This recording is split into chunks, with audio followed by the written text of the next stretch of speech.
Serena, I'm so excited to talk to you. I have to tell you, you're one of my favorites from this season, and I'm not just saying that. If you know me, you know I wouldn't do that. So I'm curious to talk to you, one, because you're the woman who told Matt James you're not my person, which I thought was honest and ruthless at the same time. But Women Tell All. A lot of people were disappointed with Women Tell All last night. Tell me what we missed. Was it more dramatic than what we saw on TV last night? I mean, being there, yes, it was more dramatic. I think just because we see more extensive conversations, and obviously it's shortened into a 2-hour episode. So they're really just touching on a lot of the conversations that were had because they're trying to show everything, understandably so. I think that a lot of people came into Women Tell All with remorse after watching back their behavior this season. So maybe the drama that we saw this season wasn't as present in Women Tell All after some reflection was done. So do you think that it was sincere what we saw during Women Tell All, or people were just more on an apology tour because of maybe some of the backlash that the women have been receiving this season?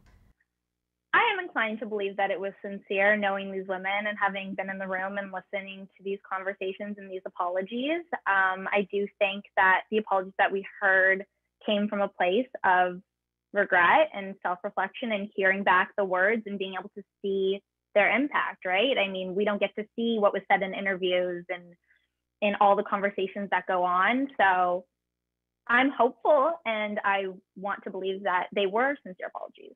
What I found interesting was the treatment of Katie by the women. And it's funny, on our podcast, I asked this to, I think it might have been Jacinia. I said, it didn't seem like the women and Katie really got along with one another. There even were some chuckles when she went home during the season.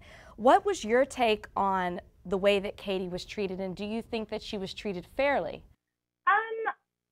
I mean, I have no bad blood with Katie. We're on fine terms. We've spoken, during and post season. I can understand where some of the frustrations come from. I think that Kayla said it best, so I'll refer to what she said on Women Tell All last night, where Katie's intention was to help the house and to help the women that were dealing with a lot of the toxicity and the mean comments, and doing that was bringing it to Matt. Kayla made a very interesting point where she said that she thinks there was a better way to potentially uplift the voices of those women and foster an environment where there could be communication between the women, and asking them if they would like to bring those conversations to Matt. I think that would have been a really nice approach. I don't think Katie had any ill intention, and unfortunately we did see, because she brought it to Matt, a lot of us lost a lot of time with him, and that's, I think, where a lot of the frustration comes from, because we're a season of 37 women and we're there to date this guy. Anything that takes time away is unfortunate, but I think that Matt handled the situation really well, and we were able to kind of move to a place where everyone got along. How was it seeing Matt again? Because I can remember from my own experience, it's like you're so detached from it for so long, and then you're thrown back into it, and it's like it all comes back to you, some of those emotions. What did you feel seeing Matt again on stage? Oh gosh, I was so nervous going into Women Tell All for a variety of reasons. I mean, having to watch that montage of our relationship and then relive the breakup was very emotional for me. And I was nervous to see Matt, having, basically seen him after a breakup and not having spoken to him or seen him since. But it was good to see him. I truly do care about him, and I truly wish him the best. And yeah, I was glad to kind of have that closure conversation. Was it good to see the beard? I have to ask. Okay, I mean, I'll say here, and I would say it to Matt, I think he is an incredibly looking guy, but I'm not pro beard. I'm not on team beard. It's just not my thing. It's such a drastic change from how we saw him on the season. I personally like the look. I thought it was different. Yeah. It is different. It is different. He's trying new stuff. So you're basically saying the moment he walked out on stage, you were like, you know what? I made the right decision. The moment he walked out on stage, my first thought was beer. Like that was the first thing I saw. The first thing I thought was, oh my God, the beer. Do you have any regrets for how you handled the season? Maybe is there something you said, I wish I would have done that, I wish I would have said that?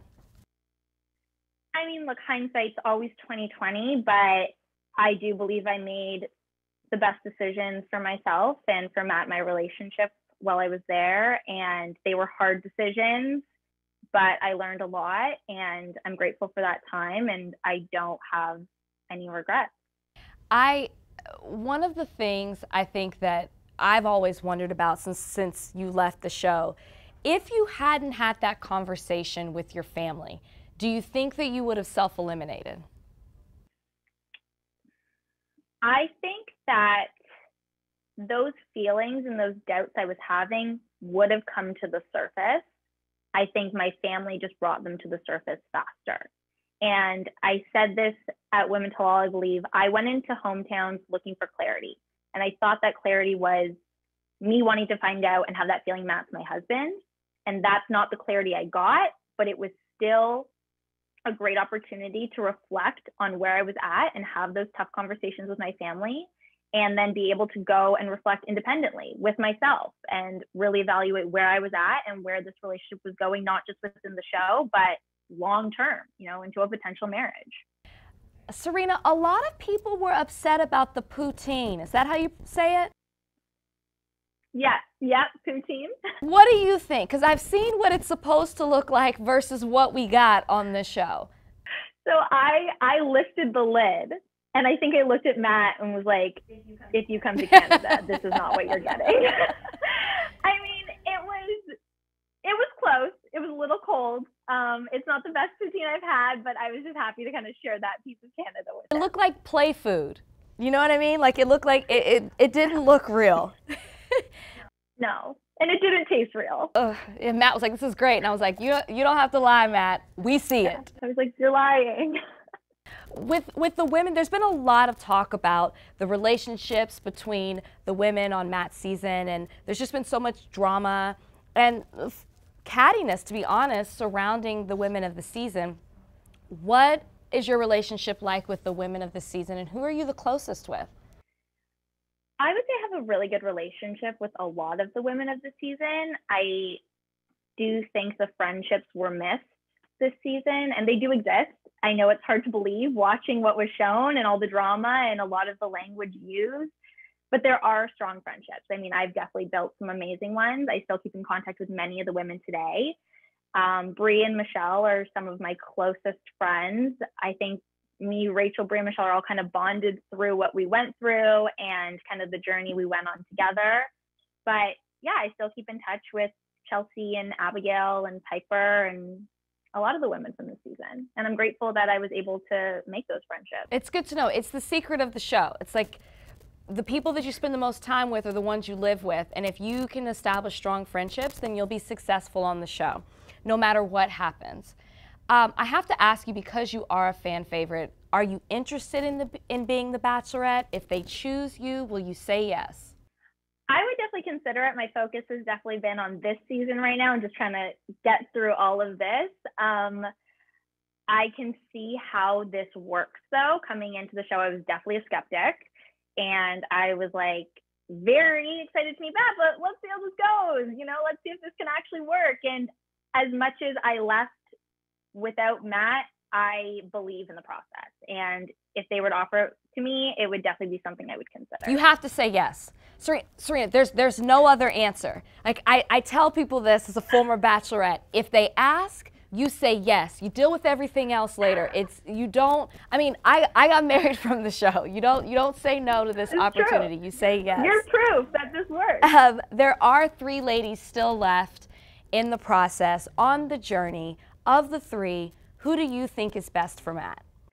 I think they all have really great qualities, and they're all very different women, actually. Seeing them on screen and knowing them behind the screen, I think that's evident. It's interesting to kind of see his connections unfold, and I think that based on what we've seen, there is a bit of a front runner in the sense that we've only seen him say, I'm falling for you, to one woman, and that being Rachel.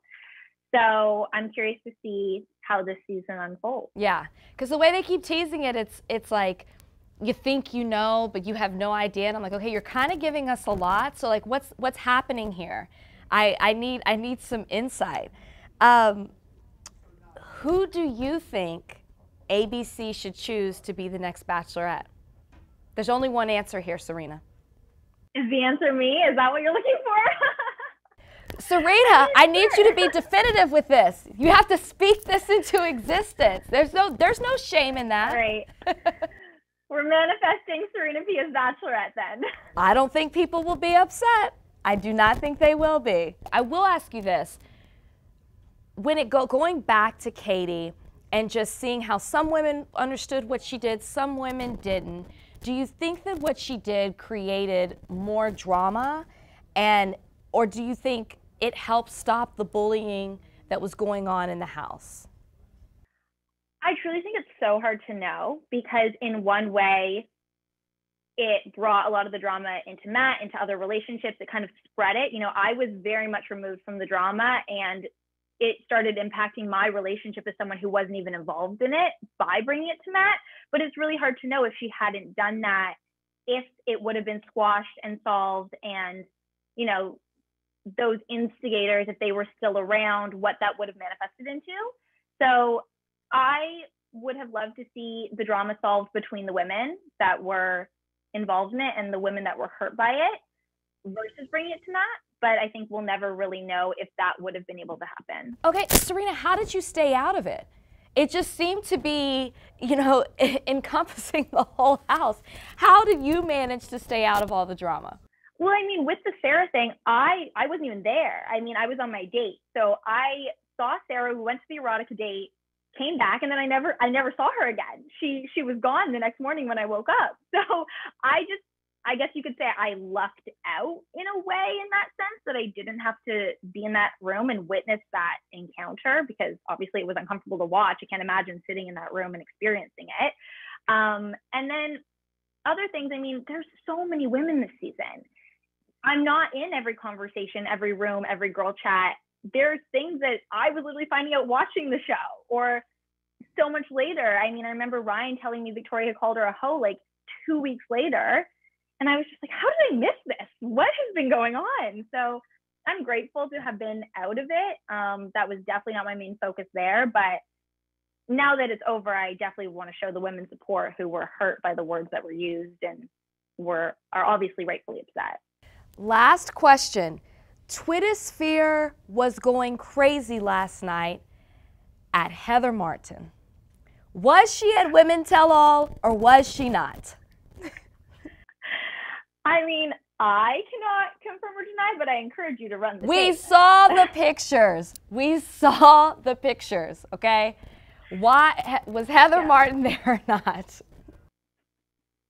Did she? Okay, we know she was there. We know she was there at this point because we've seen the pictures. Did she speak? Yeah. Did she get a chance to speak? And this is just one of the things we missed.